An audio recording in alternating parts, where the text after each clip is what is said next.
Drop.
Drop.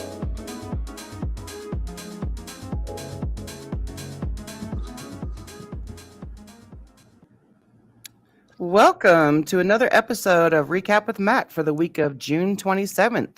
My name is Misty Brown, and my exquisite co-host is Jennifer Gillis. Welcome to another episode, Mac. What's going on? What kind of info can you give us? What kind of updates you got? Well, first, I want to alert everyone, in case they did not see it on our webinar, that we are going to be holding a 10th anniversary or recognition event of this battle that started back in 2016. And there was a rally that was held in front of the White House on September the 13th. And so we're going to use that as our kickoff event. Unfortunately, we're not going to be able to do it in Lafayette Park, where the original rally took place, because of construction activity at the White House, and they've closed the park down. But we'll be close to the White House, and we want to invite every advocate to attend. We will also do a series of meetings on the following 2 days, the 14th and 15th, and really make this a tremendous opportunity to meet with executive branch agency representatives, with congressional people, to have a hearing, we hope, on Kratom and its benefits. And we're going to focus on veterans, because in our recent congressional briefing, one thing that resonated with congressional staffers and spiked their interest, or piqued their interest in hearing more, was how veterans have benefited from the use of Kratom. So we're going to look into that in terms of being able to share veteran stories as one of our focus during this event. But everyone should plan for that if they can. Now, the issue here is going to be how you get there. We've tried in the past to obviously link vendors who are willing to sponsor people to come, advocates to come. We'll do that, but I think that we have enough time here that I hope people will, sort of reach out to their friends, do essentially a GoFundMe in order to pay the expenses to get there into Washington, D.C. So we want to have as many people as we can attend that are willing and capable of doing so. So that'd be a great event. Can we do like a fundraiser or something? You know what? Yeah, Like, well, remember, like how back in the day you guys used to do like a Giving Tuesday type thing? yeah, we can look into that. I think the complexity of being able to cover people is hard, right? It So I think is. if every individual that wants to come is just able to reach out among their friends and their support network, I think that's probably a more efficient way and effective way of doing this. I'm open to ideas. There's no question that we'd like to help everyone that we can. I particularly want to get some help for the person who really needs to be there, Robin Graham, and we want to make sure that she is able to get off her butt and get to Washington D.C. because she didn't participate in the first rally. Now her explanation for that was that she was arranging things, organizing rides, and that kind of thing. May all be true, but it's a little bit thin in my estimation to constantly hear her harping about how advocates have to get involved, and maybe we just give her the opportunity to actually do something that would be a part of this event. So I hope she I can would raise love to money. meet her. Yeah, Yeah. Yeah, I would love to meet her. and I think other people that we have some tensions with are invited too. This is going to be really an opportunity for advocates to speak up. We are not and will not advocate for those that think that 70H should be available. That is not a message that we want anyone in the Congress to hear because it is not consistent with our values. It's something that too many people are giving a free pass to the 70H community that doesn't hold them accountable for what the federal laws are. It doesn't give a full picture of what the risks and threats are. So to 70H opioid products, and so we're not gonna entertain that nonsense where that we have mixed messages here. But we welcome all true natural leaf kratom product advocates to participate in this event. We look forward to it, and we'll kind of work on it. No, we're live right now. Yeah, because I said in my last stream, if you take, advocate, or associate with anything regarding 7OH, you are responsible for the downfall of kratom. And right now, what us advocates are doing, we are mopping up the mess from the mixed messages that are being sent to these lawmakers and policymakers and all that stuff. I don't appreciate it. I don't. Because what's saving me is in the crosshairs because of that crap. Well, and I'll just give an example. The latest, and it's a stream of misinformation, but the latest tactic that Vince Sanders is now using, who is one of the leading manufacturers of 7OH materials that are then white labeled and sent out across the country, is he's saying, oh, well, our basis for safety was that we were on the market pre-1994. Now, that's an interesting thought because, again, it goes back to his argument that naturally occurring levels of 7OH that are in kratom material therefore justifies what he's doing with this production of 7OH. There is no question, none, zip zero, that the 7OH existed in the product formulations that he's claiming prior to his big splash marketing back in 2023, but we now know by his admission that it occurred earlier than that, and it certainly was in early 2024. We think that in 2022, we think clearly that he was on the market before that, and they just kind of leaped into their market splash. But the most important thing is the products that they're marketing. These are opioids because they've chemically manipulated them. They are designed to bypass completely the metabolism process in our bodies. They go right to the bloodstream, right to the brain, give you that euphoric high. They give you that big boost, and 2 hours later you crash, and then you're craving it, and that leads to addiction. That's what they're doing. And I'm fascinated to hear the explanations that people like Andrew Kolodny make, and he did it in Georgia, and he did it up in New York, is that he talks about how kratom is also in this category because your body produces 7-OH. What he doesn't say, and he won't because he's a charlatan in this area, he wants to say that that's what's happening, but the process that your liver uses in the metabolism of the liver converting kratom and metrogene into 7-OH is so slow that the peak levels never get even close to what a 7-OH product does. And that's because your body's natural defense systems work. And kratom is part of that process. And for them to mischaracterize this, and deliberately so, by the way, is just part of their master plan that they're going to attack kratom products.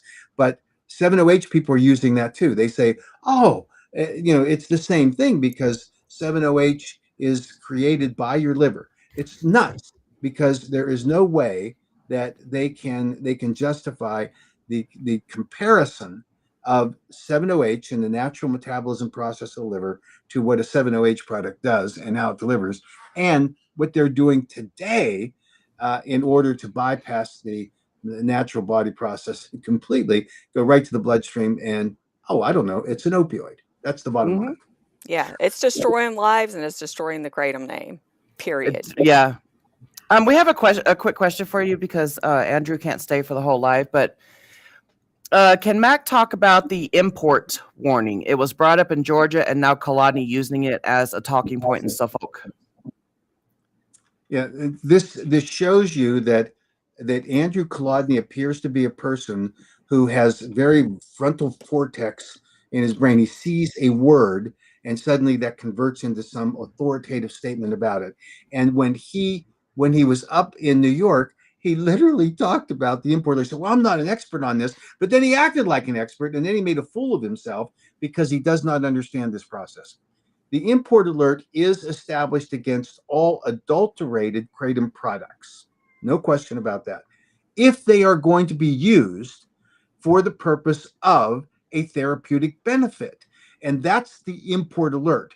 And our beef with the FDA has always been that they don't express it correctly in the way that the import alert is applied. But the courts have forced the FDA to appropriately address this. So here's the truth of the matter. If you are importing kratom into the United States, you submit a form to the FDA, and you tell them you're bringing in kratom. You tell them you characterize it for what it is, and then they, when it arrives, have the opportunity to either detain it or let it go. And there have been dozens of cases where there have been detentions of kratom products, and those products are all released. So if Andrew Kolodny were right, and he's not, if he weren't such a fool that he is, he would have researched this better and understood it. And then when he makes a fool of himself, standing up before standing up before this legislature in New York and say, "Oh, this is what the import alert does." I'm not an expert on it. Well, no, you should have said, "Look, I'm an idiot. I don't know anything about it, but I'm going to tell you what I think." I mean, let him say that. But he decided to borrow his credibility, and then he utterly destroyed it. So we don't like the import alert because it is confusing. The confusion is not an excuse for mischaracterizing what that import alert does. And that's the bottom line. And I think one of the legislators asked the right question. Well, if there's an import alert, how come it's all over the place? Mm-hmm. Well, it's because Andrew Kolodny did not tell the truth about the import alert and the way that it's applied, because he doesn't understand it. He doesn't know anything about it. And the only thing he said during that testimony was correct is, I'm not an expert in this. He's far less than an expert. I mean, that's just goofy. But this is Andrew Kolodny's campaign. He's decided, he wreaked havoc in the opioid pain relief community. And now he's just on another ride, looking for a buck, and coming in, and he's going to be an expert witness. He's going to be this so-called expert. And I'll tell you what's fascinating to me. He has told people that he's now coming back into treating patients. Mm-hmm. And did you hear what he said up in New York? Mm-hmm. He said, well, I'm called to consult on cases where people are brought into the hospital and they think it's a kratom overdose. So think about this. He says every patient I see is now a kratom patient. And he acts like it's common, it's normal, and it's happening when people come in to his office to be evaluated. That's not what's happening. He's being called in as a so-called expert by another doctor to a patient that already self-identified as being a kratom consumer. So is it a surprise that every patient you see is a kratom consumer? Because that's why they ask him to come and talk to him. I mean, the misleading, the utter deception that's involved in this is stunning. So what is he doing to treat the patient? Giving them Suboxone? Well, Yeah.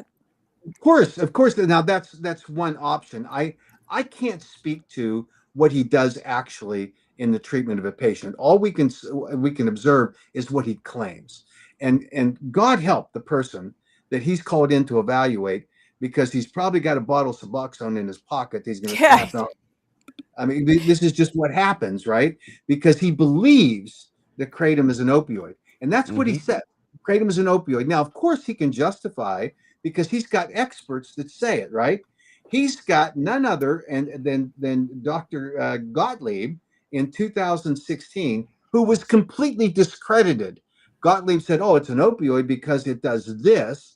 And everybody mocked him in the scientific community. And then he tried to say, oh, well, it's an opioid because it's in a 2014 textbook. And he mischaracterized what that textbook says. But even if that textbook in 2014 were accurate, we've seen science today. It changes and it evolves, and it completely evaluates and discredits what Andrew Kolodny has said. But he needs this for his narrative. He needs to be able to say kratom is an opioid. He desperately needs that to sell his nonsense that kratom is dangerous and that he's out there to protect the public. You know, we're going back to what you were talking about with the like when we went to the DC in June, the staffers, you know, yeah, their ears perked up when we talk about kratom helping veterans. It also perked up when we talked about how these chronic pain patients were left astray, you know, after this whole opioid epidemic happened, you know, which, yes, I am a survivor of the overprescribing opioid epidemic, but it was a me problem, not a substance problem, you know, and now these chronic pain patients today are caught in the middle of that because of Kolodny, you know? And so when we were talking to the staffers about how kratom can help these lost, abandoned pain patients, their ears perked up as well. I agree. And I think that as we have developed these explanations that will go into policy discussions, that helps them immensely, because the demonization of kratom for that segment of the kratom consumer population that use it to manage acute and chronic pain, there is no better evidence of why that is critically important than what you see what NIH did when they announced their study, which I've preached this, could not proceed without there being an exhaustive, rigorous safety evaluation done by an independent institutional review board. And now we have it. And the idea that anyone wants to stand up and say, oh, well, kratom is dangerous. Well, you know, obviously, if someone in their trials that they're working with says, okay, I'm going to abuse kratom, maybe they can get to some problem area, but abuse does not mean good public policy. And we haven't seen any evidence that there is a significant problem with kratom use. And I've said it over and over again, if there were, the FDA would take action. They take every single one of these adverse event reports, including every single one of the deaths that are the so-called kratom related or kratom caused. They are evaluated by the FDA, and the output is this. The FDA says that kratom deaths are rare. NIDA says the same thing. And when they do occur, that they are related to polydrug use, which is people using other drugs. And not surprising, kratom might be in their bloodstream because kratom has been proven. And now you have an NIH study that's proceeding that people are using it effectively to get off of opioids, off of illicit drugs. Mhm. So not surprising it's there. And then you have people that have underlying health conditions that they're suffering with. And then there are unique situations that if you look at the database of so-called kratom deaths, you have people that have drowned, you have people that were shot twice in the chest, which the FDA reported to the DEA, published in the Federal Register as one of the kratom involved deaths, where they said that it was it was a kratom death, and the kid died in a drug sting, selling marijuana. So this is what happens, and then you get these people that are hangers on to the truth, and they can't find their way to the real truth, and they just kind of pick and slice it, and they try to cobble together something that is a problem. And that's Andrew Kolodny.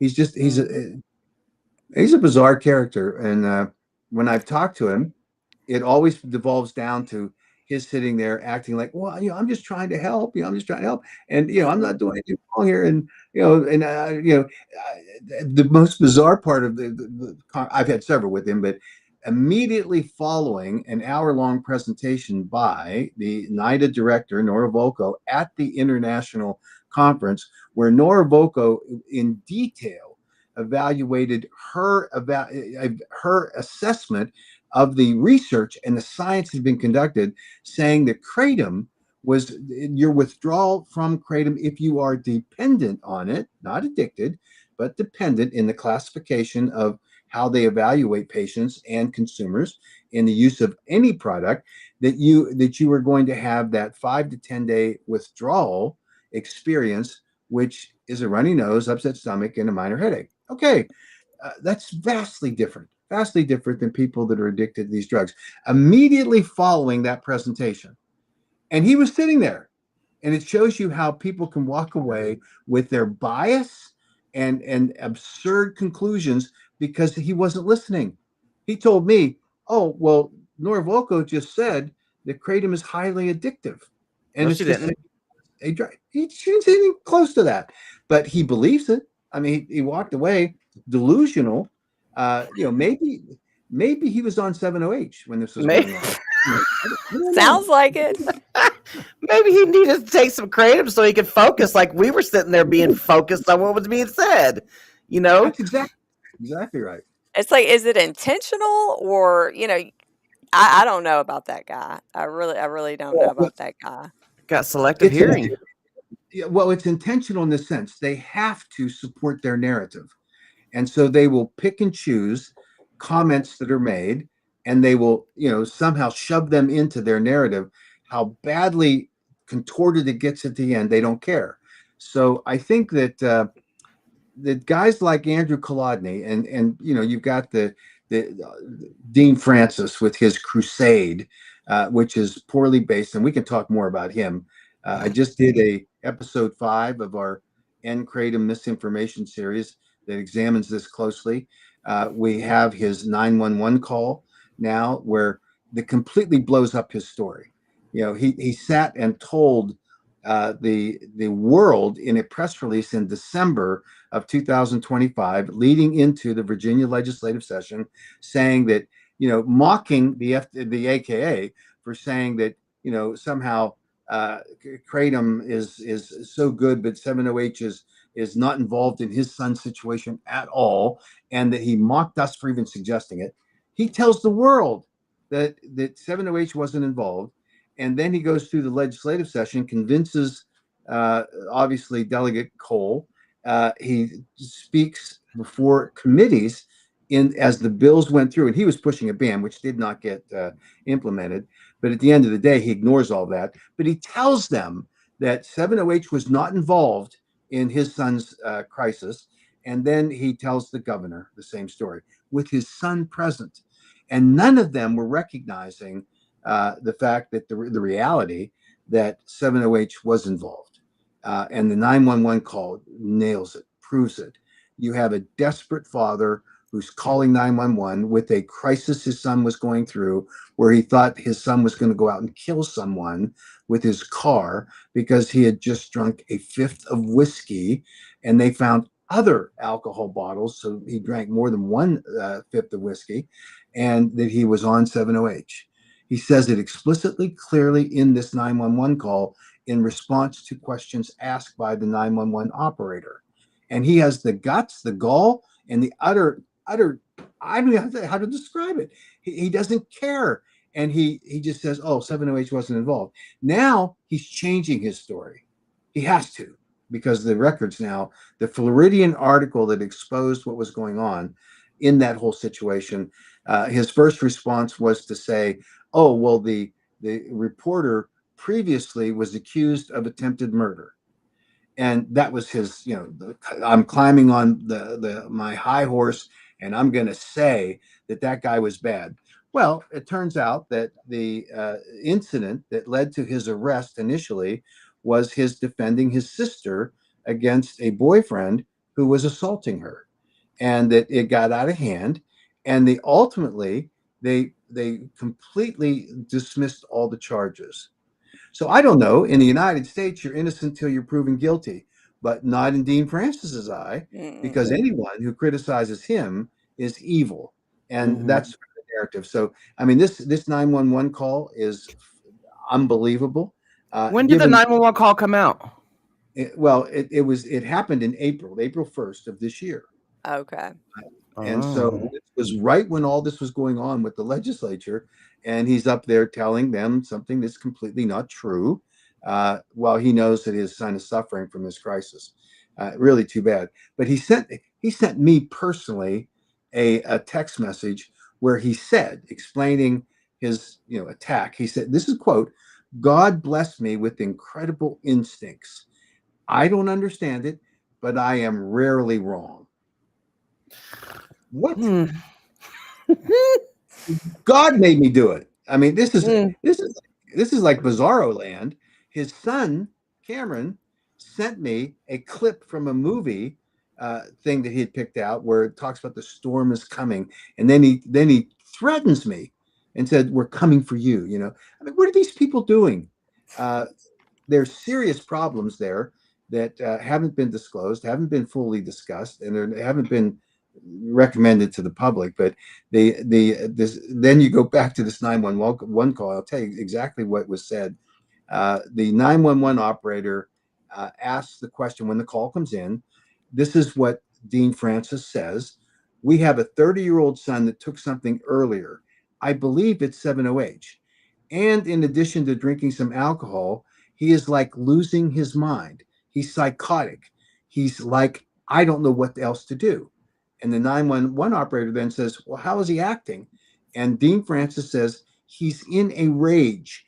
He can't move his car. He wants the keys, but if he goes out now, he could kill someone. He's in a rage." That's what he tells the operator while he's telling Governor Spanberger, "Oh, my son was trapped by natural kratom leaf." Then the operator says, "Okay, is he responding normally?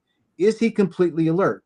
Dean Francis says, "He's not responding normally. He's literally like hallucinating. He literally walked into our house with a whole bottle of whiskey that he had just drank.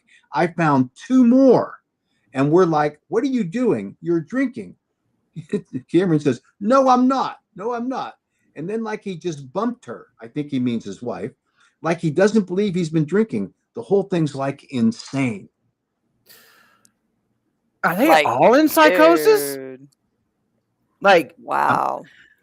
I'm wondering, I feel so bad for Cameron. I truly do. It's like, I know I've been where he's at, but I can't help but to think that Dean is the problem.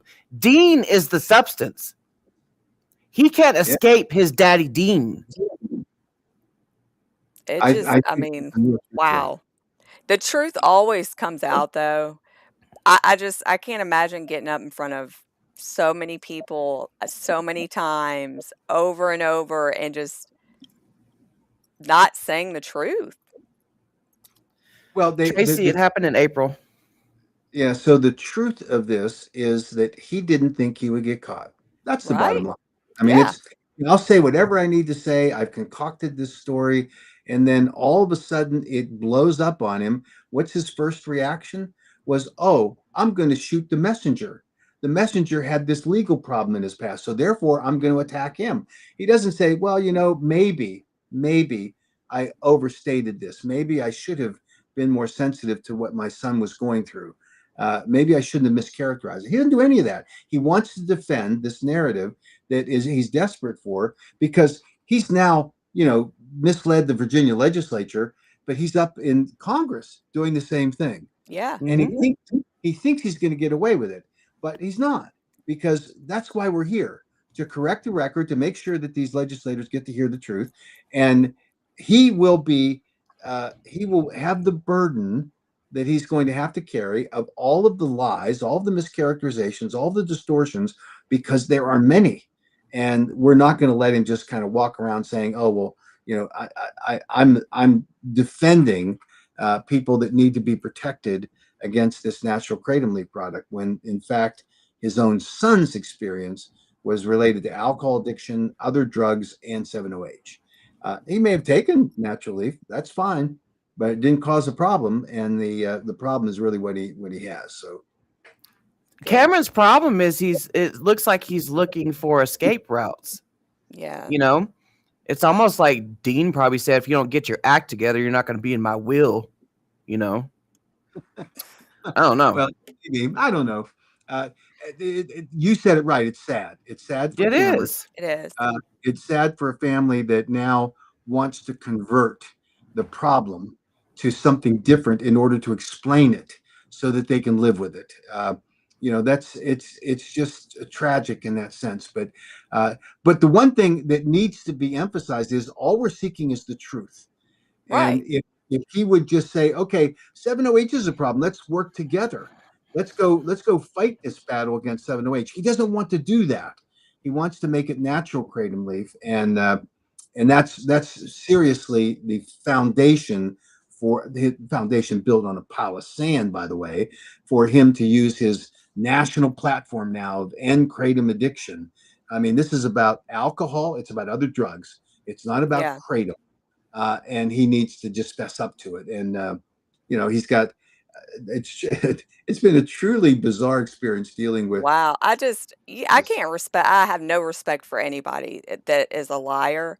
But again, to get up in front of so many people and have this whole, this huge public thing, and just it's all based on lies. That's Yeah. something that takes a certain kind of person. So he puts up pictures of he and Senator McKell at the Mhm. podium in the Utah State Senate chamber, and highlights how he won the battle in Utah. He didn't win any more of the battle in Utah than he won in Virginia. He came to get a ban, and what they walked away with is some restrictions on kratom. We don't like some of those restrictions, but it's not a ban.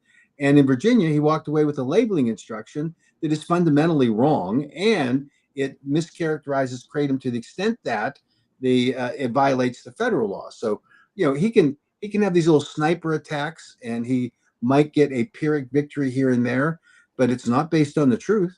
And it's certainly not based on an accurate representation of what his son is going through, which he's using to highlight his campaign. And then he acts like, oh, I'm just trying to help people, No, he's helping, God told him to do this, apparently. And so he's now up there on trying to get on the national stage, along with the likes of Patty Wheeler, with Wendy Chamberlain, with Mike McKell, and with Andrew Kolodny. I mean, And this now cast of Templeton. and Templeton. Yeah, that's an interesting one as well. Templeton testified in the most mean-spirited way known to man at the Georgia Yeah. hearing.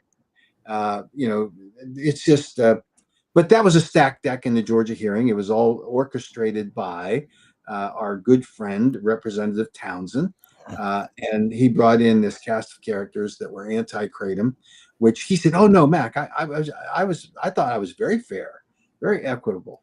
Well, when you have, I don't know, 8 witnesses to 3, I don't think that's equitable in any way, at least any sane person's view of the world. but that's what he said. This is all part of the the battle and the narrative, and we're just we're going to be in there fighting it as best we can to make sure that the decisions that are made are based on accurate information rather than these fictional kind of charades that people are engaged in. That would you brought up Utah. That was actually a question that someone had yesterday on X. Could you explain the restrictions that are actually happening in Utah a little bit more? Sure. So they banned 7-OH, which is great. They banned all extracts on kratom products, which is not great. And the definition that they put into it is that, and I'm just paraphrasing, but kratom is contained anything in the Mitragyna speciosa leaf that is concentrated. Now, when we analyzed that and our legal team looked at it, that's a problem for Utah. And so we're going to be looking into that. We've talked to the Attorney General's office. We think there's a process where we have to bring this issue to a head. You can concentrate in extracts, kratom products that are dangerous, but there are methods where you can create an extract that are safe and that maintain the same ratios of the plant material in the original plant. So, and there are actually some extracts that deconcentrate those things. So we're going to have an interesting discussion going forward there. But extracts are banned right now. And then they required that the only way that you can purchase a kratom product is in a tobacco store where you have to have a certain percentage of the amount of tobacco that's sold in order to get in. So it's a smoke shop essentially, and that's the only place you can buy it. We don't like that. We think it's a restraint, an unnecessary restraint on people. It stigmatizes any kratom consumer that may not want to go into a smoke shop. And the interesting thing was that during the discussion, Senator McKell was saying how people were being misled, that they were not by clerks and that they weren't checking for ages. Well, I don't know. Smoke shops aren't known for their following the law. So they put it in the worst place possible. So we've got work to do in Utah to fix that problem next year. And so we'll see how that plays out. Does it ban online sales? It does. How? What Well, program is out there that would, you know what I mean? It'd be complaint based. Someone would order it, they would receive it, and then they would file a complaint.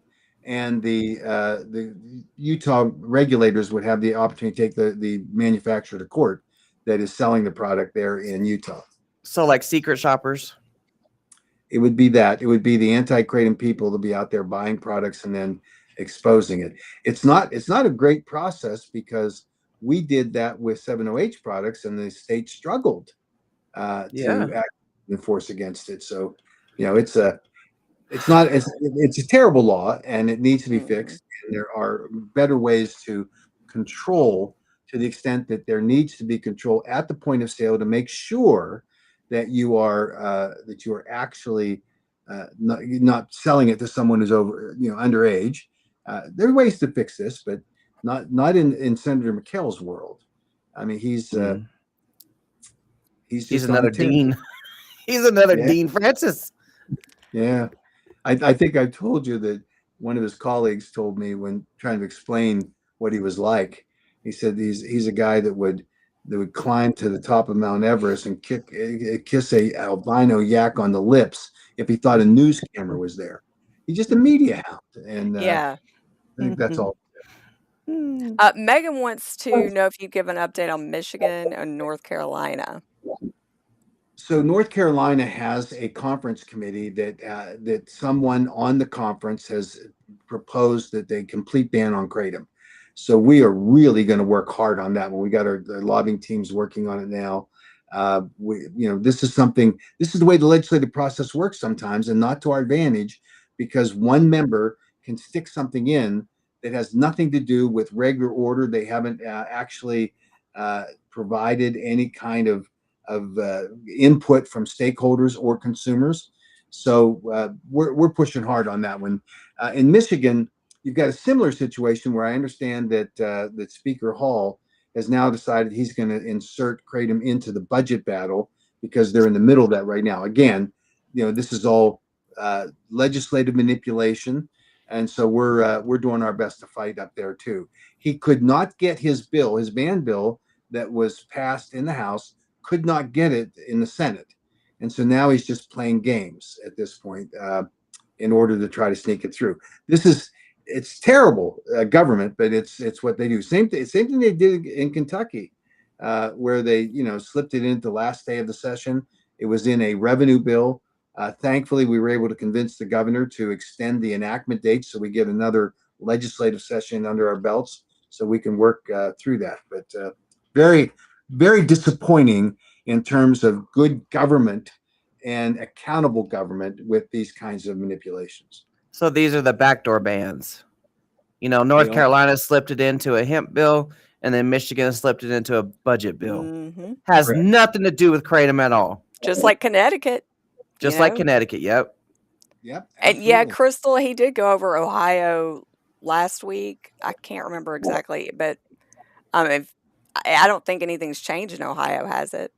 Well, the one thing that did change that I thought was significant is that the Board of Pharmacy representatives showed up at the hearing with JCAR, which is the Joint Committee on Agency Review, and the co-chairs of JCAR were very critical of the Board of Pharmacy. The House co-chair said to the Board of Pharmacy member, "We had an agreement that you agreed to, that you were not going to pursue natural leaf kratom ban." And the representative said, "Well, we didn't see it that way. We're going to discuss that in our first, at our meeting here at the 1st of July." And so there was a strong message sent to the Board of Pharmacy, and I think they're going to get a follow-up message sent, and so it's going to be tough on them. But we're watching that situation carefully. We'll see what they do in their meeting. We suspect, based on input we've received, that they are going to drop the natural kratom ban. But we're suing the AK with some stakeholders in Ohio. We're suing the Department of Agriculture, just like we did the Board of Pharmacy. And we're going to keep pursuing every avenue we can to protect consumer access to natural kratom leaf products. Should we be emailing everybody, like the Ohio, North Carolina, and Michigan right now? Well, North Carolina, we have an alert out, yes. Michigan, we have an alert out. Ohio, we don't need to do anything at this point. We might change that position here in the next couple of days. Watching that JCAR hearing in Ohio was just amazing. It was great. It's like very refreshing to see people actually. Yeah, to me, it's like those reps. I don't know, like how a nun would slap you on the wrist with a ruler. That's what it reminded me of. It was like that Board of Pharmacy dude was getting whacked. Well, if they're going over, they're bound. They deserve it.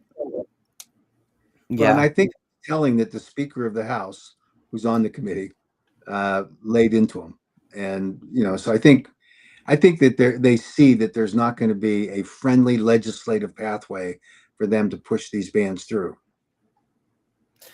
Can we get it out of smoke shop and gas stations? It's fueling these local bans, like just have a CBD kratom type shops only. I know it's a big step. I personally don't agree with that proposition, and it's because largely of the information that was specifically given to me by the director of NIDA, Nora Volko.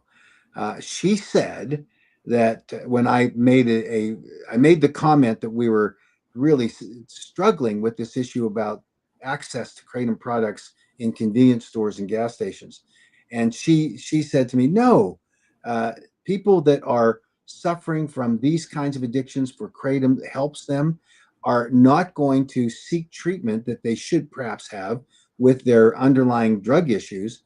They're going to look for relief, and if we can provide that relief, it needs to be readily accessible." And she makes a very strong point that you need to make sure it's age gated and enforced properly, and the formulations of the product have to be great. You're not just taking one drug for another. So I think that my feeling is that this is a talking point that we're facing, where people are saying, "Oh, it's in gas stations and it's gas station heroin." We need to educate people about the value that natural kratom leaf products have, and that they can ban 7-OH products all day. And that's something that I think is important. And part of that, by the way, I just had a discussion with the local mayor 2 days ago, and he was pushing this, ban from on kratom products, and I made it clear to him that even if you ban a 7-OH product, my personal view is that you should not criminally penalize a consumer for having possession. And I personally don't believe in that. And so he's a very conservative guy that I was talking to, and he challenged me. He said, "Well, our Republican view is." I said, "No, actually, that's not. I know it's easy to say for all drugs, 7-OH, you ban it, but imposing specific problems and certainly restrictions and penalties on consumers is just wrong." Yeah, I mean that's where I've always felt too. It's like, for a while there, I wasn't I was anti-prohibition on 7-OH, and then I finally had my fed up moment in February of this year when I was testifying in Utah, where I was like, you know what, ban it, just freaking ban it, because attending all these different hearings, I was everything was adding up. I was coming to a pressure boiling point. And in February when I said that, I was like, you know what, I'm finally gonna be loud and proud about it. I don't care who I piss off. Yeah. You know, It's only escalated since then. It's only gotten worse since then. Like the Yeah. media, journalists, I mean, you name it, people just on Facebook. Whoo, it's rough. but I don't agree with penalizing the people for using it. I No, never agreed with that at all. So I no. don't know if the DEA announcement comes out. Hopefully, maybe can they put like an amendment in there, a No, clause? no, I think that the federal law, if under the Controlled Substances Act, when you make it a Schedule 1, the current law requires those penalties on possession. That's going to be different than the legislation that we're pushing, that would, of course, not criminalize the possession of either 7-OH or natural kratom leaf products if they are, poorly formulated. The onus is on the manufacturer and the distributor. They are the ones that are responsible for the delivery of these products. So that's where we're focusing. We have both a 7-OH bill and a KCPA that we're going to be pushing that will be consistent with what I've just described, and that's the way we're going to push forward. Tiffany, you are not alone on this. She says, "Oh, I don't know what happened to Jen. She probably got Wi-Fi problems." But Tiffany says, "As a business owner, I've seen the negative from 7-OH. When it came out, they lied to us. Had at least a dozen companies send samples, Simply 7 cent samples and called me trying to get me to order 4 times. That is drug dealer behavior. I'm sorry. It's like when I go to the Champ show, getting all those free samples, like that's typical drug dealer behavior. Well, I think the best evidence of that is when the announcement was made that the HHS and FDA were seeking a Schedule 1 classification for 7-OH, that it was Vince Sanders, when asked by a distributor on social media, should I pull this stuff from our shelves? And his answer was, no, this will be the greatest marketing thing we've ever been through. You'll see sales spike through the roof. This is their attitude. And now, the response should have been, in my opinion, that if there is a basis for the recommendation for 7-OH to be scheduled, and assuming that the science is behind it, which it is apparently, then a more cautious approach would have been, well, you certainly should start to scale down. We're going to be respectful of the law. He didn't say that at all. And so that's really kind of the essence of the problem we run into with the unethical behavior of some of these people that are involved in the manufacturing and distribution of these 7-OH opioids. We just have to fight back. And I agreed with your when Soren was on that webinar the other night and was asking you about this, and you were talking about there's nobody, pretty much you were naming off all the people. There's nobody you could trust in the 7-OH industry. Nobody. No, I had my oldest son struggled with a lot of issues, not drugs, thankfully, but he did have a problem with his relationship with the truth. And I knew that he was lying when his lips were moving. And that's the kind of thing you see with the 7OH community. They're slick talkers, and they'll say anything they have to say, and they'll reach and they'll find any kind of way to figure it out. I mean, just it makes no sense, but that's what they're doing. And so that's the way I look at it. You just have to treat it. We were approached and asked if there was any way that we could start working with the 7OH community to try to stop some of these bans that are undergoing. I mean, that's appealing. Could we somehow consolidate and work on it? And the answer to that is no, because they can't be trusted for 1 second. They'll be up there telling legislators that we'd have to spend our time correcting what they're saying because they don't tell the truth. And so that's We're doing it now. Yeah. True. We're doing it now. It's like it boggles my mind that people think because the stupid saying that I keep seeing people read, or when I read it, is the AKA shot themselves in the foot. And it's like, why would you even think the AKA would be advocating for 7OH? It is not even a kratom product. They're called the American Kratom Association, not the Molested Molecule Association. Well, like it's just going to sit around like it was it's just nobody was ever going to have any issues with it. It's all the AKA's fault because they called attention to the difference. And it's like, if that I say it all the time, they're living in another world. Yeah. I think you're absolutely right. And if anyone thinks the AK's role is to just let anything out on the marketplace, we rang the bell loudly against 7OH in 2019 before any of this became widely commercially available. We were there saying there had to be limits. We have reported over 130 kratom companies to the FDA for their improper and illegal marketing tactics. We've tried to be, as best we can, the sentinel in trying to protect natural leaf kratom product consumers from unsafe products. And we're going to continue that role. And I get it that the 7OH community entrapped a lot of people that were natural kratom leaf products, consumers, because they were told that they were kratom. Even today, many of these products have natural kratom alkaloids on it, which is complete nonsense. I mean, it's improper marketing, it's deceptive marketing, and it needs to be corrected. So we're going to be there as best we can, fighting every battle in the trenches that we can do. And I'll tell you, I've got to go here at the top of the hour, but let's talk about Florida, because I think that's a significant thing. You've got the AG who did two things that I think were significant. One is that he put a new rule in place, right? And that's great, because the 7OH people were bragging that they had millions of products sitting at the border, and as soon as July 1st came, they were going to flood the state with this stuff. And that would have been obviously a real threat to the safety of a lot of Florida consumers. But the AG said no, he reimposed the rule. He did so against the political headwinds of the current speaker of the House of Representatives in Florida, who hates him and who is in bed with, as we understand it, literally the 7OH lobbyist, if you believe what they said in the political media outlets down there.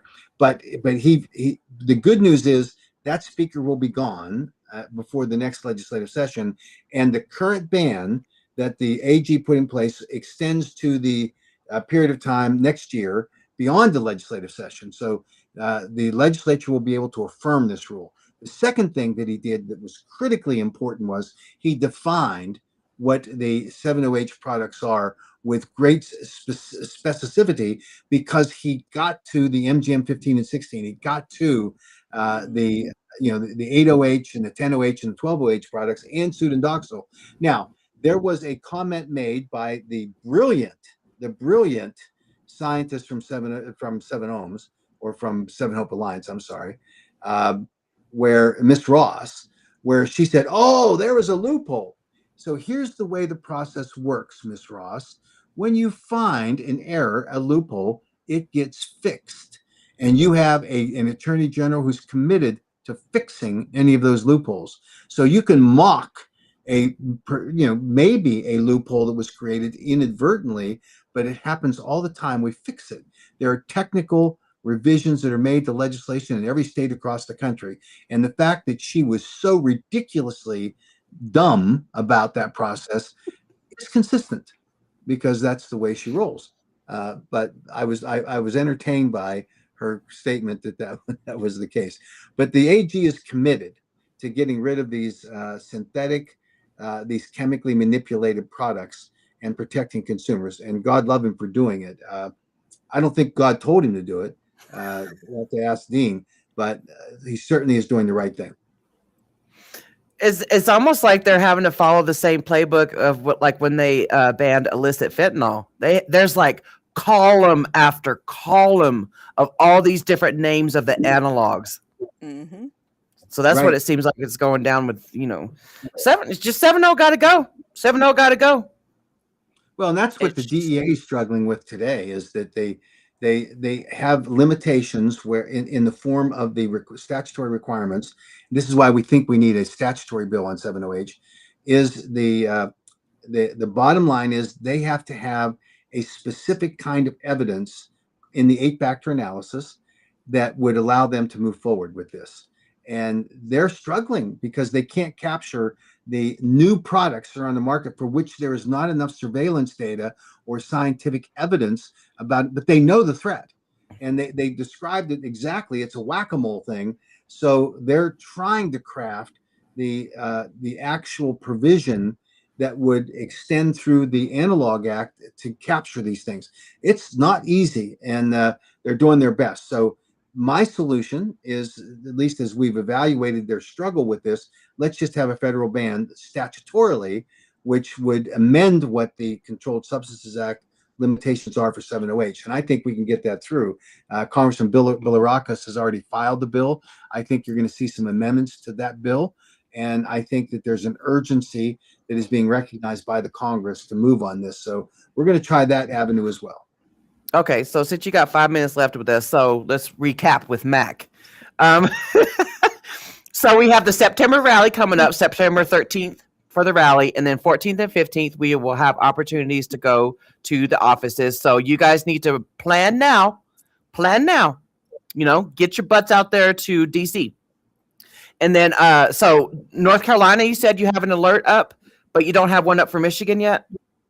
I think I'll check. I think we have one up for Michigan. Well, maybe not, but we do have it for North Carolina, and we will have the Michigan one up quickly because we're now finding that budget battle is going to be influenced by a conference committee, not going to be public. So we have to work on that. Same in North Carolina. So that's you'll see that Michigan alert up very quickly. Okay, so you'll be sending out an email blast soon? Yes. Okay, good. All right. Someone had a question about California. If you want to like just do that real quick, is there any update for California? No, other than the option that we have in California is pretty straightforward, and that is to get the FDA and Kratom webpage changed, because there's nothing we can do until the next legislative session in order to fix this next year, and we're going to be in the middle of this tension between the ridiculous conclusion of the Department of Public Health that all kratom is adulterated under the federal law and therefore it overlays onto their state law. They're wrong on this, but they're basing it completely on the FDA and Kratom webpage, and we've got to get that changed. And we're working like crazy. Okay. Are we close to the DEA ban on stuff? Any day now.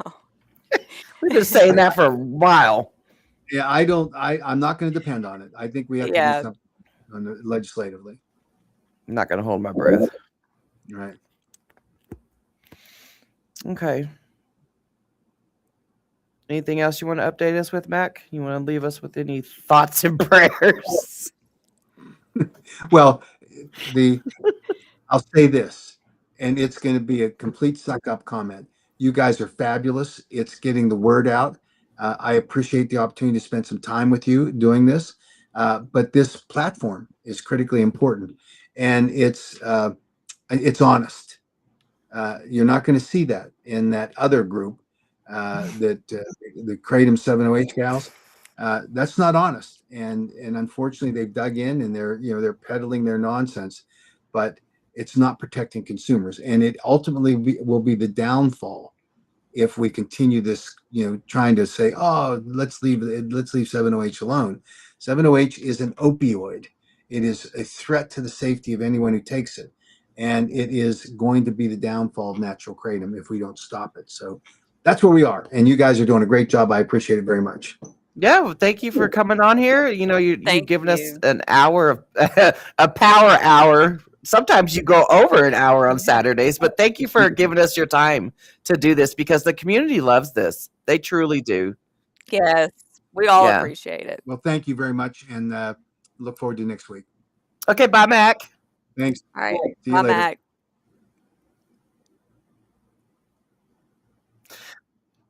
Yeah, I was going to say, I don't even know. I just had a brain fart Well, again. I have to go pee. When we're talking about.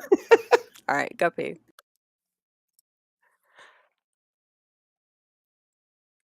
I didn't get to some of the questions, but I was trying to. I can't remember what I was going to say. Something about oh, I know what I was going to say. As far as like, just letting 7-OH be around, not saying anything, live and let live. To me, that's like the equivalent of someone coming, like a bully coming up to you, or somebody on the street and like kicking you in the gut and taking all of your money or your car keys and just running away. And you just go, oh well, I guess I'm just not gonna, that's equivalent to me. So that's why I think that, the more vocal we are against 7-OH, the better. Yeah, I'm so glad he's able to do this every week. It's nice to be able to get like mini updates and everybody gets to kind of say hi and everything. I know it's hard to catch the webinars all the time, depending on when they are. I was trying to make sure I got to everybody, or kind of. Oh, and someone asked about Tennessee. I think it was Deborah. Unfortunately, there's nothing that we can do until next year, next legislation. But before then, I'll just stay tuned to Tennessee because there is some work that needs to be done before the legislative session. I guess the DC rally will be to, like, I guess a 10-year anniversary type of thing, and then the first day, September 13th, my birthday, will be like the rally, and then I think she said 15th and 16th or the 14th. There she is. Is it the 15th and 16th will be to go talk to representatives possibly? No, Or is the it rally 14th? will be the 13th, which is a Sunday, and then the 14th and the 15th should be the days that we Okay. could go possibly get meetings with the Because it had been in 10 years the as of 13th. Yeah. September 13th. Yeah. Yep. And I wasn't around. I was deep in my addiction in 2016, so I wasn't around when they did the first rally, but the folks that attended that rally are why we found Kratom. It's why we Yeah. were, so I thank the advocates Yes. that came before me. If you've switched sides along the way, you got your thanks. Okay, bye. Go away. I tell you what, Extreme. I haven't been on Facebook much. Let's just say that. And I'm sure you understand because every time I get on there, it's some moron representative talking about how, they're fighting the war on Kratom. Get out of here. Anyway, I just, you know what? Everything happens for a reason. I'm taking it one day at a time, and I'm just going to rest up and get ready to fight when Yeah. it's time. Connie. And Connie said her advocacy was Different. going around on different platforms and correcting bad information. That's right. Yes, I know. RP I see you over there on LinkedIn. But it's hard to do that on Facebook because they, if you start commenting anything positive, you got who in there. It's like, oh, stalk, and then they'll start reporting you. So it's hard. They want to control that narrative on Facebook bad. What did Mike say? Let me see.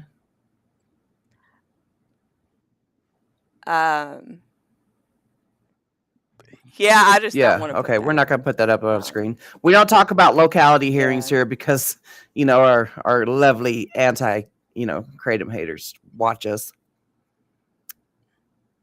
Yeah. Laura, are you still? So people have been asking me over there on TikTok, and I still give them your email. Ooh, You putting the yeah. ticker? Hold on, let me put that up. Yeah. If you guys are wanting to be on the emails with us, we only advocate for natural leaf. If you're on that other chemical crap, no, don't even bother. Because we're having to go mop up that mess because you're on that chemical crap. But yeah, so there's the email. Screenshot this, you guys, and email Laura your name, city, and state. Let her know that you're interested to be put on the email blast. Those email blasts come in clutch, let me tell you.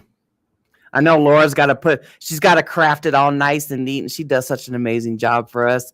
And so she gets all that stuff, all that information ready. All you got to do is copy and paste the email addresses in there.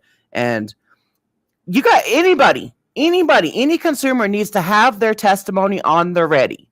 Put it in a notes app, you could put it on a Facebook post and just save it. Don't if you don't want to publicly talk about your kratom consumption or what have you, just post it on your Facebook profile under only me and then save it. That way it's on the ready for when you need that testimony. Because if you guys ever see my comments, like especially over there on X, I am constantly dropping my testimony, Yeah. So You're not censored over on X either. So, I mean, LinkedIn is good about not censoring. Dude, I'm sorry, Mike. Dude, I feel you. I don't want to put that. But I know. It's so frustrating when you're trying to give your testimony to lawmakers and they simply don't understand. Like you're in front of their face showing like you're like, this has saved my life, and they still don't either they don't give a shit or they just don't want to understand the difference between 7-OH and kratom, or they just already have such a biased view because of the media. I mean, for whatever, it's hard, and it's like you get mad. You get so mad you just want to just scream, listen to me. Listen to me. It's horrible. It's horrible. But you get mad, but you don't get mad at them. You get mad enough to go advocate the next time around. Or use that madness, to go like Mike, go make TikTok videos, go do X posts, use that anger, but don't come off as angry. Sometimes I do. I don't know why I'm preaching this, but but occasionally I'll get angry and make a video or something. But other than that, I will turn that anger into something positive. That's what I was trying to say. I was going to. Oh, Connie, have you looked at kratomanswers.org to see if the science you're looking for is on that? There's a lot of science. They really need to update that one though with all the new stuff. But you can start there, kratomanswers.org. What was this other one? PA has a federal bill that could help all these city bans. Keeping an eye on the next hearing. I hope so. Should we be calling vendors? So many aren't. It never hurts to call vendors. It never hurts to call or email like vendors, especially like if it's in, or if you know of a vendor, say that's in a state that is under watch or whatever. It can't hurt to reach out to them and let them know. It has a lot of support. I hope so, Megan. Good Lord, I hope so. They do. Laura, they do. And that's sad. It's sad that people care more about, they don't care about the people that are living a productive life. They don't care about the people that are going to work and paying taxes and spending time with their kids because kratom gave them their life back. Like they could give a shit less. They want to put people in rehabs and, cater to them rather than, it just. But putting people in rehabs, is the write-off that the opioid abatement money funding needs. Yeah. And I can tell you right now, I can't tell you how many, but just in the last 2 weeks, some of the hearings that we've attended, they brought that up. And some of it, the part of the meeting was about what they wanted to do or how much they wanted to Yeah. ask for of that money. So bet your bottom dollar that's still happening. Like it's so I don't Yep. know. It's just it's all about Mike, money. I've called anytime hearings would happen, I would call like local smoke shops and stuff like that. Sometimes most of them they don't care. And I think and No. looking back on it, they don't care because they are selling the 7OH. Yep. That's how it was here too. Like I went to go bring the little flyers around and it's like, It's like, all right. Yeah, oh yeah, protect the children because the children are just, get out of here. Kids are not giving a shit about ground Powder. up tea leaves that taste like shit.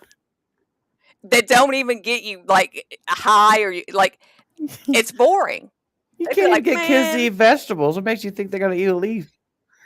Right. They'd much rather eat fucking broccoli with cheese or something on it. Hell, Brussels sprouts.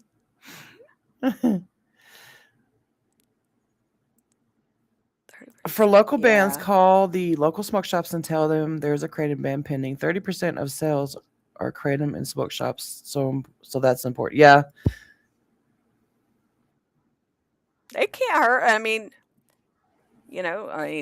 they might not show up or do anything, but it's like, you did your part, I've called a ton of smoke shops. Yeah. Or kava Yes. kava bars, if y'all live in an area with kava bars. Yeah. I know, girl. Tiffany, you busted your You did, ass in Tiffany. Tennessee. I mean, That you was an did. amazing crew, Tiff, that Tennessee had popping off over there. Yeah, our team Tennessee was awesome. I'll say that. I'm proud of us, even though we lost the Yeah. battle. We'll Uh-huh. win the war. Yeah. I don't care how long it takes. Care if it's 5 years from now. I'll see y'all there. Mike, what were you saying earlier about the 7OH podcast you listened to, where you finally said you had enough?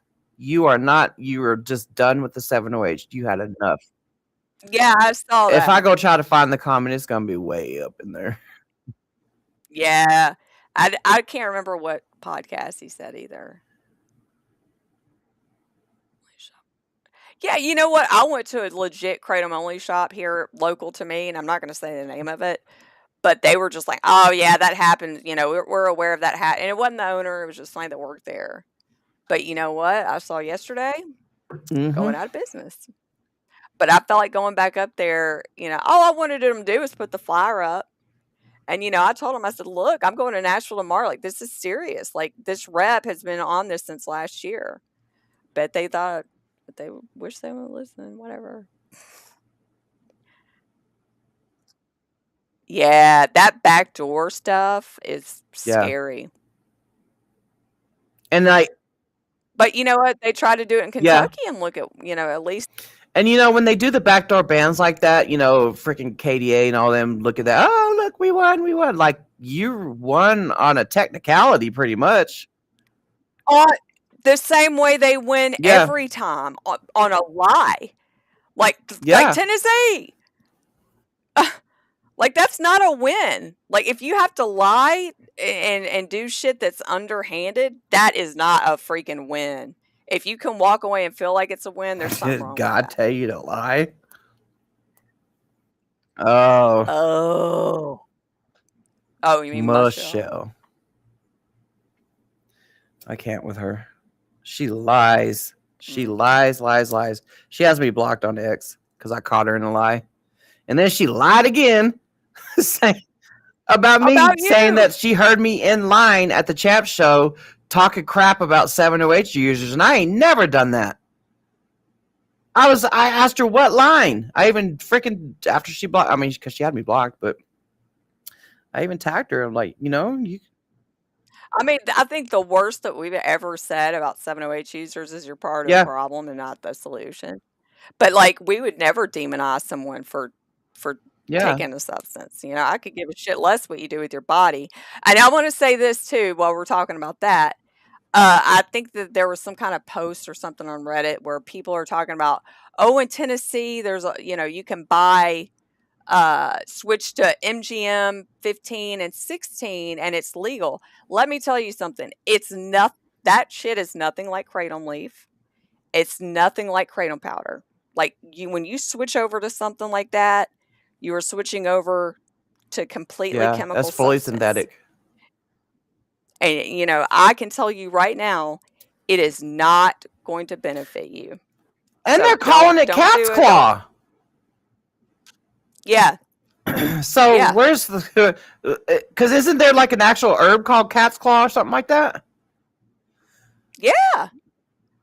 Matter of fact, I got some. Yeah, I think it's supposed to be like huge high doses of cat's claw. That's, I don't know. I saw some people say I guess it helps with withdrawals from 7-OH and stuff, but when they test it, it's MGM 15. So some of they're them. continuously piggybacking off of legal herbal names.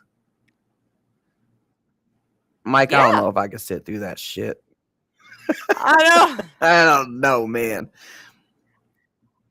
Yeah, cat's claw is supposed to be good for a few things, but it's like they're just going to keep doing it. You know what I'm saying? And I know people are like, well, you know, it's going to create a black market. It's already a black market.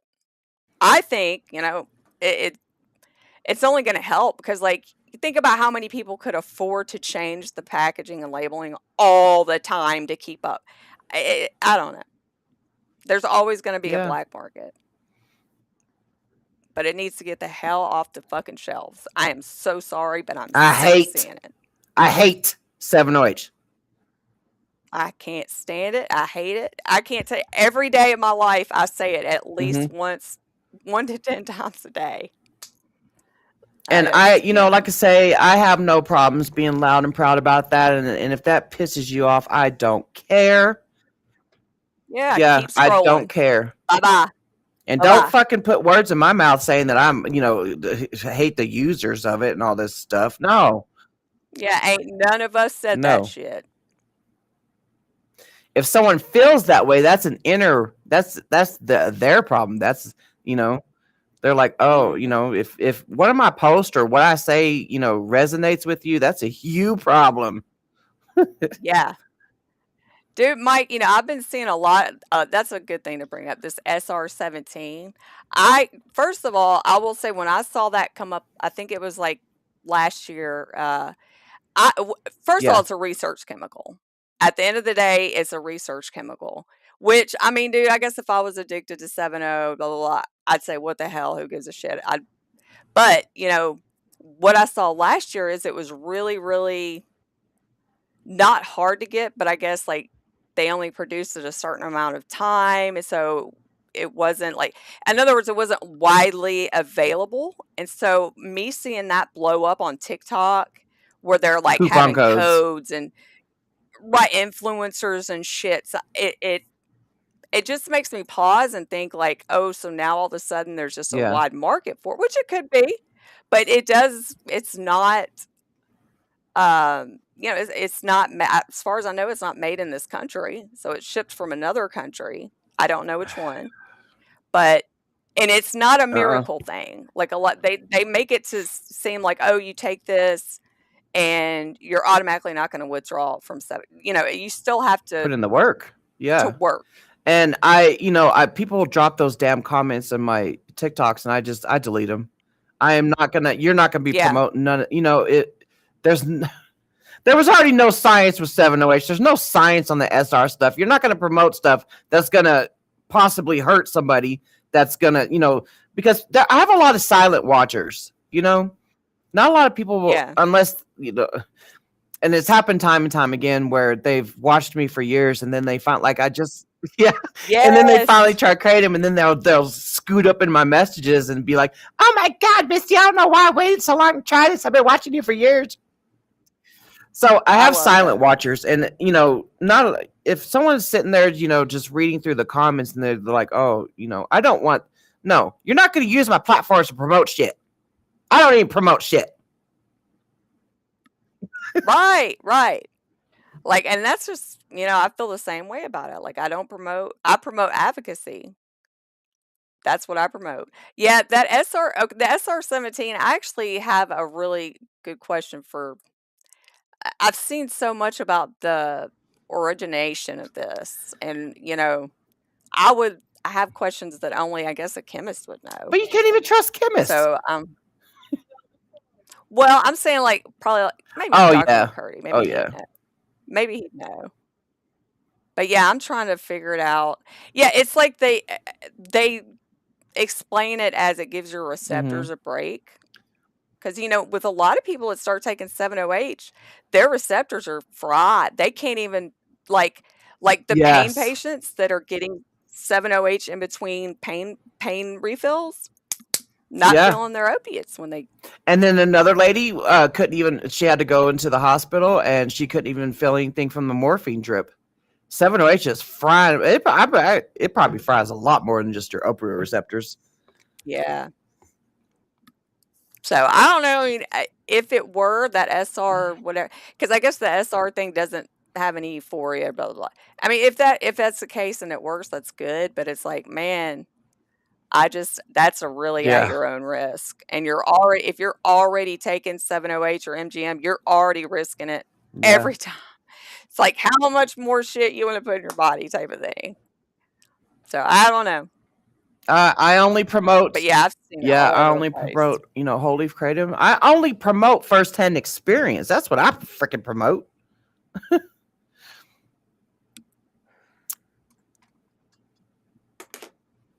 I don't know, Mike. Yeah, exactly. Yeah. Do you can taper while beginning this? I don't know. Like I've heard. I think a lot of people too.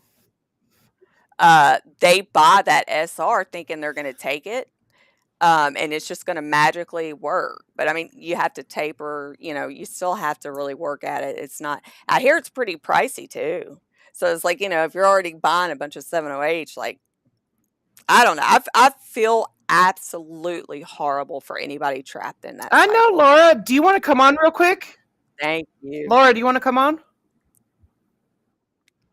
Come on down. Or Mike, do you want to come on? Yeah, you're right about that. SR-17. But you know what? If it works and Big Pharma they'll take it away. Like, I have no doubt that 7-OH can be a pharma drug. I have no doubt, But oh my yeah. God, it's like when you're redosing every 2 hours like that because you've crashed. And when you have to keep increasing your dose, like dude, when people are taking, tens of in the thousands or couple thousands or whatever milligrams a day. Yeah, Laura, are you on your computer or hold on. Are you on your computer or phone? I thought you were talking to me. No, when someone's on their computer, I email them the link. Yeah, are you on your? Well, I don't know. Mike's mobile. Hold on. I can send it. I can send it to you on Facebook. Or an X. I think my daughter's home. Got my belly boo barking. Well, now I can't get rid of. Okay, here it is. She's okay, I'll send it. Do you want me to? I'll send Laura to the computer. I mean, to her email. Hey, sweetie. Oh, we don't care about no. It's all right. Mike, if you want to come on, because I'm gonna go to the restroom. I gotta go pee pee. I'm gonna send this link to you on Facebook. So if you want to hop on, you can just, I hope I just put that in right. Okay, here it is. Mike gonna come on here dancing. Dude, I wish I could dance. Okay, Mike, I just sent it to you on Facebook Messenger if you want to come on for a minute. I sent it to you, Laura, on your email. Yeah, I don't care about makeup. I hardly ever wear makeup. Well, I do try and put eye makeup on every day because when I was paralyzed for all that time, like I couldn't use my hands. And so I made a promise. I was like, dude, I'm going to wear blue jeans because I couldn't, like, I'm going to wear blue jeans and I'm going to put makeup on Hmm. every day. I don't every day, but I only have Messenger and YouTube and X. I sent it to you on Facebook, but we can always send it on X. Okay. All right, I'll be right back.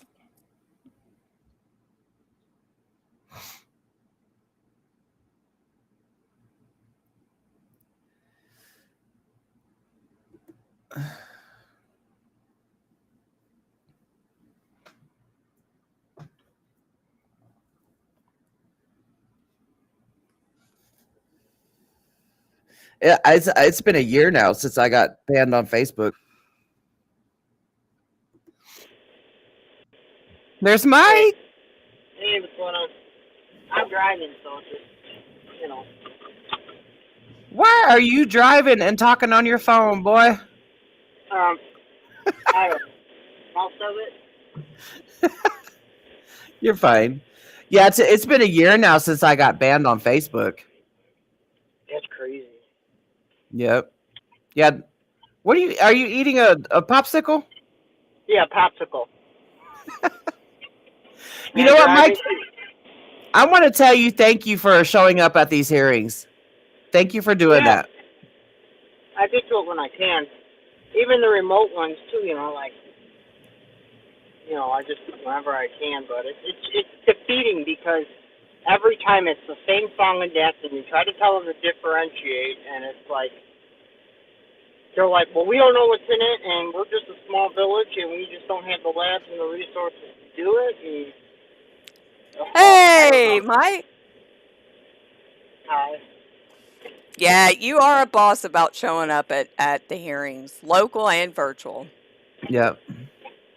Yeah. But yeah, it does suck. It's like that's their scapegoat every time. It's like we don't have the resources or well, I don't know. One of the most recent ones was like, well, if we don't, then the kids are going to go on vacation, and Yeah. the kids are going to come here and get it in our city. And it's like, are you kidding me? Like, if they're on vacation, first of all, they're gonna be wanting booze. They're not gonna want Yep. a whole leaf kratom. No. Vaping and smoking weed and eating edibles and drinking and not the leaf. They're not even selling ground up leaf at maybe a few of the smoke shops are, but gas stations that's not even a thing anymore. Yeah. Well, we've heard it time and time again where they've said that, whole leaf was pushed out and 708 was pushed in. It's making more money. It makes more money. It makes more money and it takes up way less shelf space. Yep. It's just sickening, man. I mean, and the whole thing, even where it's banned, it's everywhere. Like here in Tennessee, like it's been banned this whole time, and it's everywhere. Every time I see it, I just want to lasers come out of my eyes and choom choom. And I ask them, I'm like, do you sell a lot of this? Oh yeah, I bet you do. Yep. It's insane. It's insane. And like I post up all the time too, like the 708 thefts, the burglaries and the robberies and all that stuff. And it's like nobody gonna do that for kratom. You're not gonna risk jail time for some kratom. And it's crazy because sometimes it'll just be like a little bit of 7-0. Like that man, remember that city council guy or whatever? Like he just what the hell? Like, or you got the guy like running through the fucking wall of the smoke shop. Like, what? And then you had the cop. Yeah. The cop in uniform on duty. Like that's very telling. Like that is very telling. So for people to act like it's not, it's not a big deal. I mean, it's a huge deal. Just So Mike, tell us about the podcasting that you watched. Yeah. So we don't have to. I don't know. It was a Seven Hope Alliance one. It was on that link that I sent. A lot of it sounded like it was mostly about like for. It almost seems like it's more for geared towards like the pain people, chronic pain, which I'm sure it really helps and stuff, but you have to watch it yourself because I feel like they didn't make a point about the deaths. You have very low deaths in the safety profile. They made that point across, but they just kind of like downplayed or went over the addiction, like the like they're too much into that, and they kind of say, you know, people on an alternative Suboxone, and I'm thinking sort of all the time, and people saying they're going on Suboxone to get off 7-OH. Like there's, Yep. they're like, you know, people. You're breaking up bad, Mike. It sounds like we're listening to a.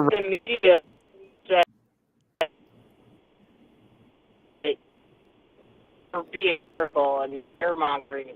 Okay, Mike, we're gonna take you off. People are Breaking up over TikTok. bad. Now, they're saying over and over and over again. Then it's like, you know, I mean, I believe that the 7-OH for the pain people in low doses does help, but when people are going For into how a gas long? station, they're being told, what for what, how long? Like as far as the chronic pain patients, like for how long is it going to help? I've had many of them tell me that, you know, it helped them a lot at first, like maybe for even 3 months, but then they started noticing they would go into withdrawal within a couple hours and they had to keep increasing. And then, Yeah. you know, lo and behold, they're spending hundreds of dollars on it a week. And it's like, that's just, it's horrible for the chronic pain patients because then they find themselves having to deal with that on top of the chronic pain. Yeah. Yeah. So, And then yeah. you know Yeah. what gets me is when the chronic pain patients will message me, and this one message just always will stay with me because this was a lady that was a grandma, and she was never addicted to her opioids before, but she is full blown addicted to 7-OH, not dependent. She's addicted. And she's like, I cannot tell nobody. I can't tell my kids. I can't tell my grandkids. It is just a mess. Yeah. And that just breaks my heart. Hey, Laura. Yeah. Hey, Laura. Hey, Laura, how are you? Good. How are you? So you're still collecting people's names, cities, and states? Yeah, absolutely. It's been a little slow. We had a rush in the beginning, but I haven't heard. I actually got one. Somebody asked me today, which was great. But yeah, absolutely. If you're interested in being, the only time I really bug you bad is if you live in Massachusetts. So just Yeah.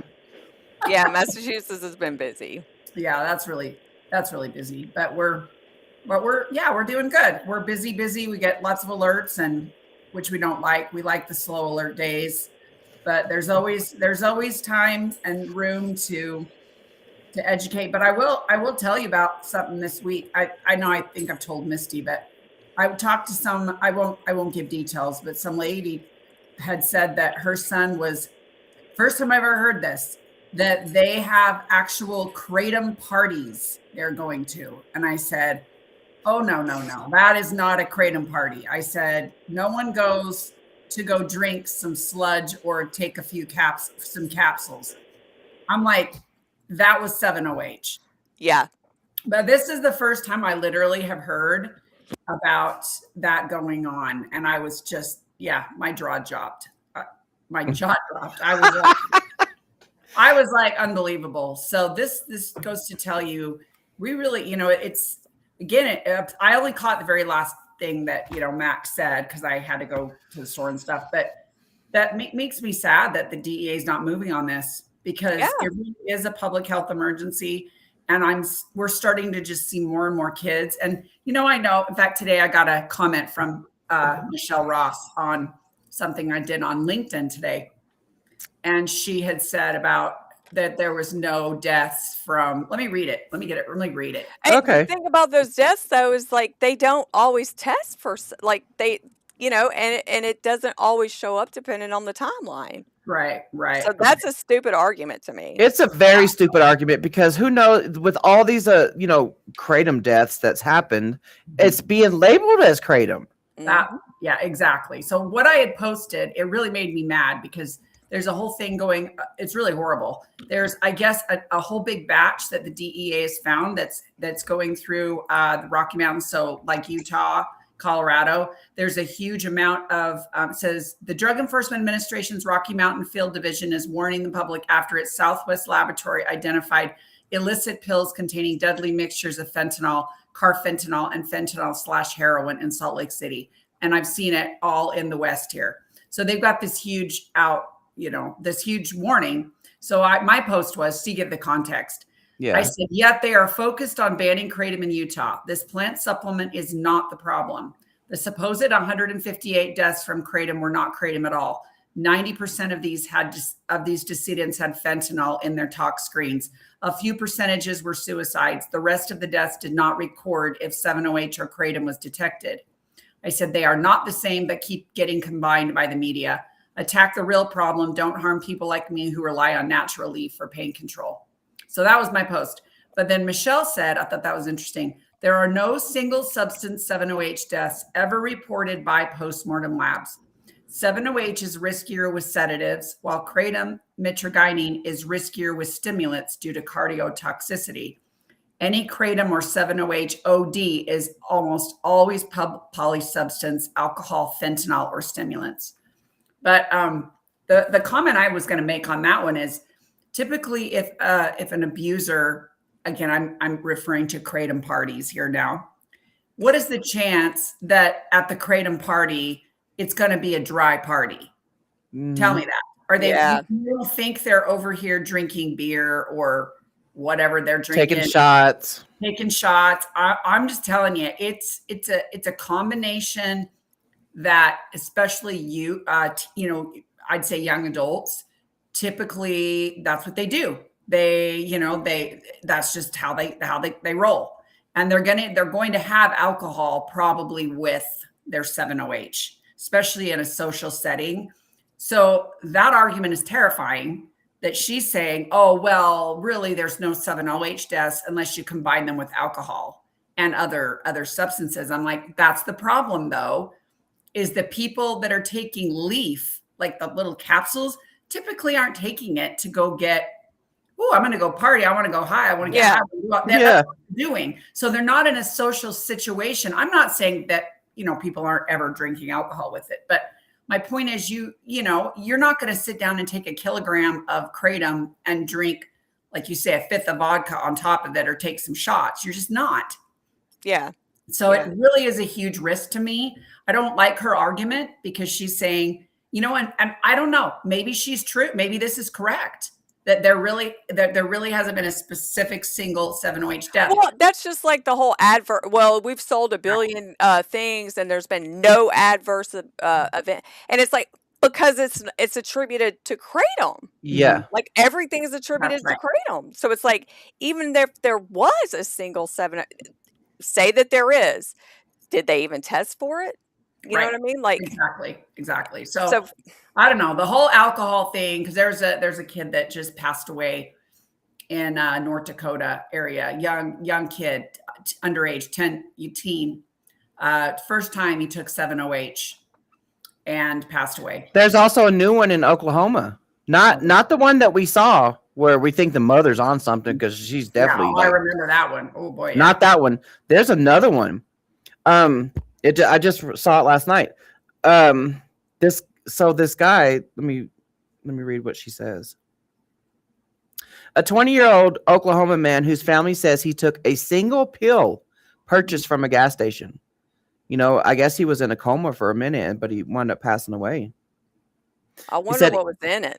He said he spent a week in the hospital before dying after taking what she described as 1 pill of the substance. He took 1 pill of something, and he's not here anymore because of that. Well, and you know what? Hey, okay, so you saw the little ad I just said about the pills that have fentanyl in them. Yeah. Don't tell me that we're not going to start seeing this. We're going to see 7-OH laced with things like fentanyl. Yeah. So, I mean, there's always a risk that they'll do that with kratom too. I mean, that's why it's so important to have laboratory tested product that you can trust, because you don't mess with that. But I don't know. That's just astonishing to me. That kratom party, I was like, what? That was nuts. Yeah. I've never heard of something like that. I I hadn't forgot one of either. those little candy. Do you have one of those Yeah. candy pacifiers? Yeah, ring pop. Ring pop. Oh Yeah. my That's my gosh. addiction right He's eating there. a ring pop. Oh my gosh, that's hilarious. Suckers and How cute! Haven't seen one of those in a minute. When you need sugar, you gotta have sugar. You take Oh. that there. That damn sugar addiction, man. Nobody out here trying to ban sugar though. Exactly. It's just, Exactly. I don't know. I do hope that the DEA makes an announcement within the next, but at least before the end of the year, for goodness sakes, because it's like we're just drowning. I don't know. Part of me makes me worried that I've always said this, that they're just sitting back watching the drama and letting it go. Well, why should we do anything about it? Because it's just taking care of itself. So, but it's hard because all of this now is changing public perception. And that's my biggest worry, is that Yep. people are now, people like a year ago didn't even know what it was. And we are still seeing people that don't know what it is, or that, but it's rarer. Most people now are hearing about it and they're getting really bad information. And Yeah. it's always from social media. That's what a lot of people get their news from Facebook and stuff, which is ridiculous. But I mean, even if they didn't, mainstream media is just as bad. I mean, Yeah. it's just as bad. Like it's ridiculous. And it's scary to see how many legislators and lawmakers have no idea, or refuse to even learn the difference. It's Right, scary. Right. So I'll tell you my favorite quote for the week. You want to hear my favorite quote for the week? And it was Misty I think it was Misty that said it. Yeah, it was Misty. We were at a hearing, an unmentionable hearing, because there's too many of them, but not that I remember which one it was. But anyway, we were there and there was a few of us, and it was actually a really enjoyable hearing because they were talking back and forth. And Misty said, well, yeah, all of us are on Kratom. Everybody here in this room, because we had been talking to them back and forth for a good 30 minutes or more. And for her to say, well, we're all on Kratom today. And I was so cute, because I thought they had to think, because we're having these, very serious conversations with lots of facts and lots of stories. And they were excited. That right there tells you everything. So that was my favorite quote of the week, Misty. I love that. Yeah. That was And a good hearing. Yeah, it was. It was really in depth hearing. Yeah, that was a surprise for sure. That's what we've been doing, ever since July of 2025. It's like after that announcement came, with the FDA, DEA, and HHS about banning 7-OH, then these hearings really picked up. And we dedicated thousands of hours, Laura, and I know, you know this. You're the one who sets them up. That's true. It's been absolutely, it's been a lot for sure. So we're hoping to, but and there's one more thing I have to say. So again, in speaking to someone this week, she was one of this woman I spoke with she was kind of anti-Kratom, again, confused. Anyway, I won't go into details, but the one thing that she did say, now what did she say? Oh my God, I lost my train of thought. Okay, it's going to come back to me. Dude, I did. It happens to me all the time. Oh my all gosh. the time. There's the gabapentin. Kicking in, let me tell you. I But try hate to remember that. if I was like that before. It'll hit me. I know it's right there on the tip of my tongue, what she said. But anyway, it'll hit me. It was profound. Trust me. No, just teasing. It'll come back to you. Tracy says, I'm still confused about Dean Francis' situation. So he's barking about Kratom. Meanwhile, his son is drinking and using 7-OH just 2 months ago and called 911. Yeah. Laura, were you here when Mac was talking about the 911 call? I did. No, but I'd talked to him a little bit earlier about it. I heard about it. Yeah. Yeah, he keeps saying plain leaf. I wish I heard a recording of that call. I wish they had. It's coming. It's coming. So Mac is finishing up his episode 5. So that will be released, I guess, maybe later on today. Exciting. And I know. Dean Francis. I just think it needs to be put out more, these people that are not telling the truth and not being, And these are the people that are on the front, putting themselves on the front lines, Mhm. I remembered, I knew it was going to hit me. So this person I spoke to, she was mentioning, again, remember, she was like more, I guess you'd say more anti than not. But she understood. She says, I do understand that there are people that absolutely use Kratom to help them. And the lesson here is this. She's like, I remember a comment on some Facebook post where there was a lot of negative. And I remember this one person, she even told me his name. I won't say it, but she says, I don't know how I remember his name, but his little 1 paragraph testimony really has stuck with me. And I realized that, wow, this isn't as simple of an issue as you think. It's definitely helping people. And I thought right there, that was a lesson to me that every little thing, you may not think that those little responses that you do are making a difference, whether it's LinkedIn or X or Facebook, but they are. People are reading them. And even the rotten people that are posting the rotten things, trust me, they're reading them. Yeah. And so you never know when like I say, I just encourage people to do that because you never know who's going to be watching that and how that particular testimony could touch somebody like it did this woman. It's just very on Facebook because Kratom Danger Awareness is trying to control the social media narrative. So if you have a positive comment in somebody's thread, especially like the news stories or something like that, they go and report you. They'll report the comment and or then go report your profile. Mm-hmm. So you have to be very wary on Facebook about where you're going to do it because it's so easy to lose your account. And block. That's my thing. That helps a lot too, because then the blockers won't block you because they don't see you. Yeah. So, it's like, that's what I do on TikTok is like, I'm not even going to give you a second of my energy. I'm just going to block you. Mm-hmm. I used to want to always correct them, but I've learned after losing so many different accounts that I'm not even going to bother anymore. It's just like, you're not even wasting my finger tap. I mean, you could always just drop your story and peace out. But arguing is like, it's just, here's the link to Cameron's story if anybody wants to read up on it. And you can also, there's the sources and stuff are all linked. So the hyperlinks they're linked in there. Do you think more's coming? I'm wondering, we had the Tampa Bay Times and now we're starting to get this Floridian that's starting to go, we got stuff happening. I'm just dying now. Because the fact that we've had 2 stories now come out, you wonder if they're doing more deep investigative reporting here on this situation. Yeah, Bunny, I can't even get on Facebook. Like the past few days with the Tennessee ban coming up, like it's sickening. It's sickening. That's the whole point of controlling the social media narrative. They want all the negative press. Yep. Yep. Anything positive, they'll go and report.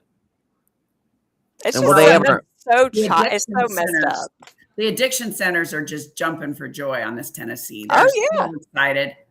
The ones that came to testify, that said dude lost his leg because of Kratom. I mean, come on. Anyway, the point is, like, their whole freaking rehab centers is taking a picture with the governor and stuff when they sign the bill. Like, how much more obvious can you be? Mm-hmm. Oh. Yeah. So all the stories are coming out about Tennessee, and then they're coming out about Kansas because they go into effect on July 1st. Just breaks my heart. All because of lies. So Kansas, give me an update quick on maybe because you don't have to, but I know that the language was convoluted all over the place. Nobody really. So in a sense, it's sort of like it's different, but it's sort of like a Utah thing. In a sense, it's a ban. Even though Kansas banned. Yeah. What's the one I'm thinking though that was the weird language then? Well, I know Kansas did have just 7-OH and then anything containing 7-OH, and then it went back to the governor, and because it would have effectively banned whole leaf products, and so then she ended up, I guess they ended up changing the wording to everything. Metragenine. Yeah. Well, time will tell because there's going to be, I don't know. I just think that there's going to be a rash of, it's going to be an issue. I'm telling you, you're going to start seeing it more and more. And I think you're going to see, in fact, that's the one thing, algorithms bug me because, they really do suck you in. And so now my stupid TikTok feed, every other person is on 7-OH withdrawals. I'm like, oh my gosh. Yeah. Let's see all that. But I think that's even going to get more and more popular. And I do think I've seen a couple times this week. I really think now the anti-Kratums are paying influencers to do. Oh, yeah. things. Oh my God. No, I have no doubt. I have no doubt. It's just, I think a lot of this too, like I've noticed in Tennessee, even if, people are not Kratom consumers, when they find out the whole, the talk screen and stuff, like they're mad, and you should be, because it's not right. And I think the more of the stuff that comes out behind the scenes and being called out and showing how this is all set up, like I think people should start waking up. Right. Yeah. Even people that aren't Kratom consumers. You need to always question it. And then we get called a bully because we're telling their truths for them. Yeah. Like, come on now.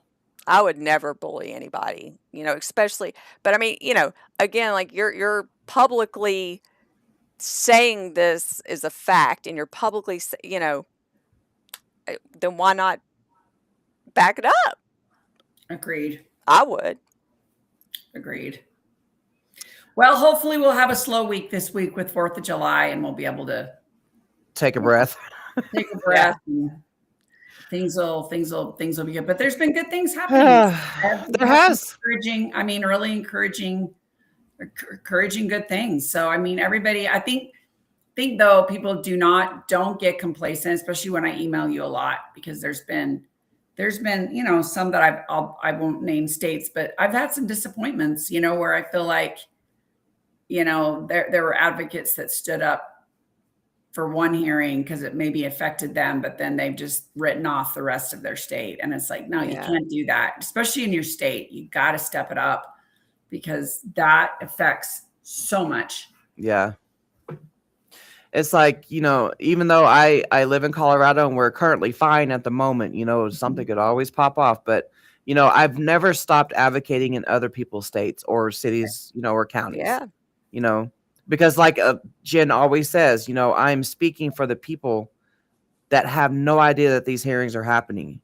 Yeah. I mean, I'll say that to I'll say, I have thousands of people that follow me on social media, that have no idea that these hearings are happening either, but we try to drill that home to them when we're testifying. Yeah. But it's way better though when you live in that city or state. Oh, yeah. Oh, it makes all the difference. Because they act like it's some conspiracy. No, when, it's like all these people calling in from blah, blah, blah, where's the people that live here? I'd be asking the same thing. I really would. I mean, I'd be saying, wait a minute, why do I have, but I do say though, the emails make a big difference, because how many times have we heard the lawmakers saying, well, gosh, I've received a ton of emails and, 95% were all, please don't ban. So those emails, I mean, you may not think they're really working, but I'm telling you, it's a numbers thing.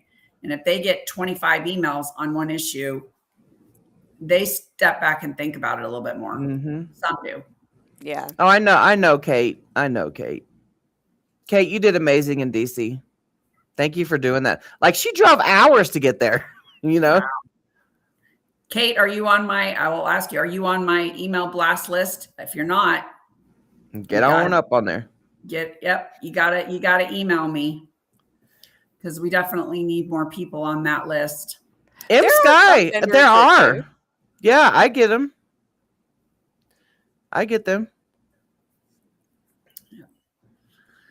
Well, I'm gonna probably go off. I have to help my mom get a car. Good luck. My dad passed, and she's trading in her old cars, and I'm happy for her. So we're trying to find her a car, and I'm surprised how everything's selling so dang fast when they're so expensive. I I know. know. Call on a car and like, sorry, that one's sold. That one's sold. I'm like, man, maybe I should go into car sales. All right, we'll get up off her too. What we'll wind up doing since we stayed on here. Bye, Mike. Thank you, Mike. Thank you for coming. Thank you, Laura. Thank Thanks you. a lot, Bye. guys. Bye-bye. See you at the next hearing. Yes, What we we'll will. wind up doing since we went over on this, we will just chop up. Oh, Laura left too. Bye, Laura. Bye, Laura.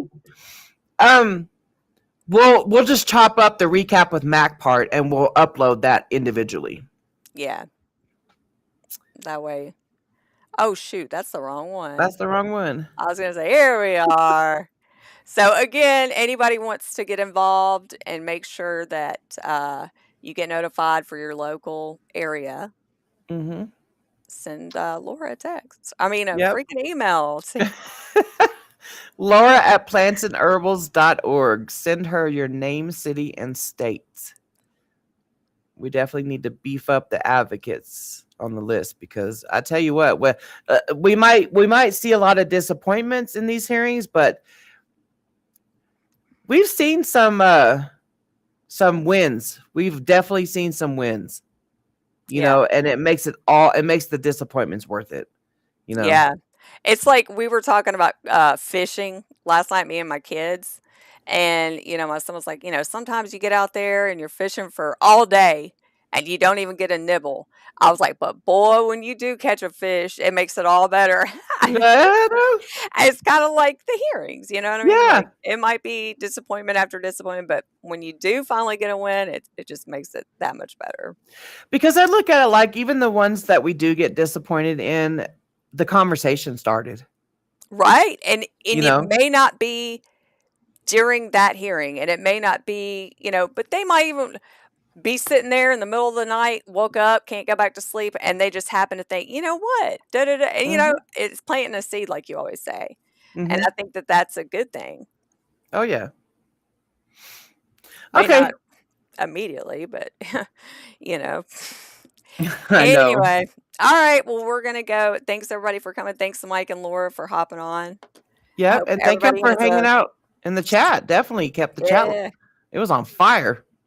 Have a safe 4th of July. Don't blow up anything. Yeah. No, we want your phalanges. Come back with your fingers. Oh, all right. Goodbye, everybody. Yep. Bye, everybody. See you next time. I'm trying to find the thingy. All right. Here we go. All right. Bye. Oh, dude, the net.